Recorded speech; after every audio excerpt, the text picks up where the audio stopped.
Hi hello నమస్తే. జేడబ్ల్ఈ mains 2025 స్టూడెంట్స్కి good news అండి. మాడిఫికేషన్ చేసుకోవడానికి 26th నవంబర్ నుండి 27th నవంబర్ నైట్ 11:50 PM వరకు ఛాన్స్ అయితే ఇవ్వడం జరిగింది. ఏమేమి మాడిఫై అవుతాయి, ఏమేమి మాడిఫై కావు, మాడిఫికేషన్ ఎలా చేసుకోవాలి అనేది డీటెయిల్స్ చెప్తాను. లాగ్ లేకుండా ఫాస్ట్గా ఎక్స్ప్లెయిన్ చేస్తాను. స్కిప్ చేయకుండా చూడండి. డిస్క్రిప్షన్లో టెలిగ్రామ్ ఛానల్, వాట్సాప్ ఛానల్ ఉంటుంది. క్విక్ అప్డేట్స్ గురించి జాయిన్ కాండి.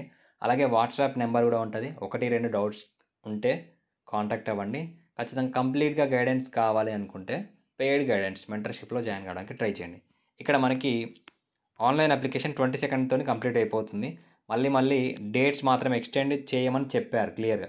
సో కాబట్టి ఇంకా అప్లై చేయని వాళ్ళు ఎవరైతే ఉంటారో వాళ్ళు ఖచ్చితంగా అప్లికేషన్ చేసుకోవడానికి ట్రై చేయండి. ఇంకొకటి మెయిన్గా ఏంటి అంటే కొన్ని మాత్రమే మాడిఫికేషన్ చేసుకోవడానికి అవకాశం ఇచ్చారు. కొన్ని మాడిఫికేషన్ అయితే కావు.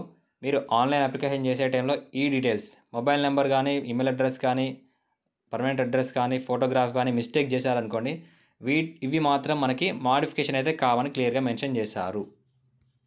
సో నెక్స్ట్ మాడిఫై అయ్యే ఏంటి అంటే క్యాండిడేట్కి సంబంధించి నేము లేదా వాళ్ళ ఫాదర్ నేము లేదా వాళ్ళ మదర్ నేము ఎడిట్ చేసుకోవడానికి అవకాశం ఇచ్చారు. అలాగే 10th క్లాస్కి సంబంధించి డీటెయిల్స్, ఇంటర్మీడియట్కి సంబంధించి డీటెయిల్స్ మాడిఫికేషన్ చేసుకోవచ్చు. Pan card number. సో చాలామంది పాన్ కార్డ్ నెంబర్ అంటే మళ్ళీ కొత్త డౌట్ రావచ్చు. సో పాన్ కార్డ్ అంటే ఏంటిది, పాన్ కార్డ్ నాకు లేదు, మరి నేను అప్లై చేయాలా, ఖచ్చితంగా ఉండాలంటే అవసరం అయితే లేదు. మ్యాండేటరీ డాక్యుమెంట్ అయితే కాదు pan card. Permanent account number అంటారు. సో అది మీకు మ్యాక్సిమం ఎవరికి ఉండదు. అది పెద్దగా ఇంపాక్ట్ ఏం చూపించదు. నెక్స్ట్ ఇక్కడ మనకి ఎగ్జామ్ సిటీ సెలెక్షన్. సో మీరు ఏమైనా మీ పర్మనెంట్ అడ్రస్ మీద మీ మీ ప్రజెంట్ అడ్రస్లో చేంజ్ చేసుకోవాలనుకుంటే, ఆ సిటీ చేంజ్ చేసుకోవాలనుకుంటే సిటీ ప్రయారిటీ అయితే ఇవ్వచ్చు. సో ఖచ్చితంగా ఆ సిటీలోనే వస్తుందని అయితే గ్యారంటీగా ఎన్టీఏ అయితే చెప్పడం లేదు, క్లియర్గా చెప్పింది. మీరు స్టూడెంట్ చాయిస్ని బేస్ చేసుకుని అయితే ఎగ్జామ్ సిటీ అలొకేషన్ అయితే ఇవ్వమని క్లియర్గా మెన్షన్ చేశారు. అలాగే medium of the examination.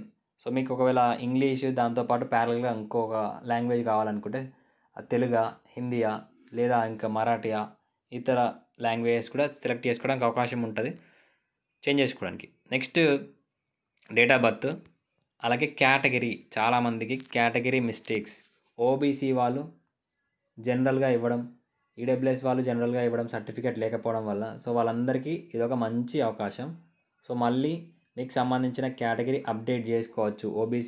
OBC non creamy layer ఉన్న వాళ్ళకి నాన్ క్రిమిలేయర్ సర్టిఫికేట్ అప్లోడ్ చేయమని అడుగుతుంది, లేదా సర్టిఫికేట్కి సంబంధించి నెంబర్ అయినా మళ్ళీ అడగవచ్చు.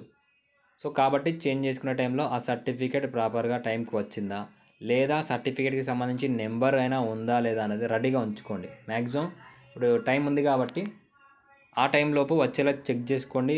మీ మండల రెవెన్యూ ఆఫీస్కి వెళ్ళైనా లేదా ఏదో ఒక రకంగా అయితే అక్కడికి వెళ్ళి ఫోర్స్ చేసి మీ సర్టిఫికేట్ తొందరగా వచ్చేలా చూసుకోండి. నెక్స్ట్ సబ్ కేటగిరీ అంటే మీకు స్పెషల్ కేటగిరీ కానీ ఏమైనా ఉందా, ఎన్సీసీ, స్పోర్ట్స్ లేదా పీడబ్ల్యూడీ, అలాగే సిగ్నేచర్, అలాగే పేపర్ మాడిఫికేషన్ చేసుకోవడానికి అవకాశం అయితే ఉంది. సో ఇక్కడ మీరు పేపర్ మాడిఫికేషన్ చేసుకుంటే ఒకవేళ ఫీ కానీ ఏమైనా చేంజెస్ వస్తే ఆ ఫీజు అనేది, ఎక్స్ట్రా ఫీజు అనేది మీరు పే చేయాల్సి ఉంటుంది అనేది ఇక్కడ క్లియర్గా మెన్షన్ చేయడం జరిగింది.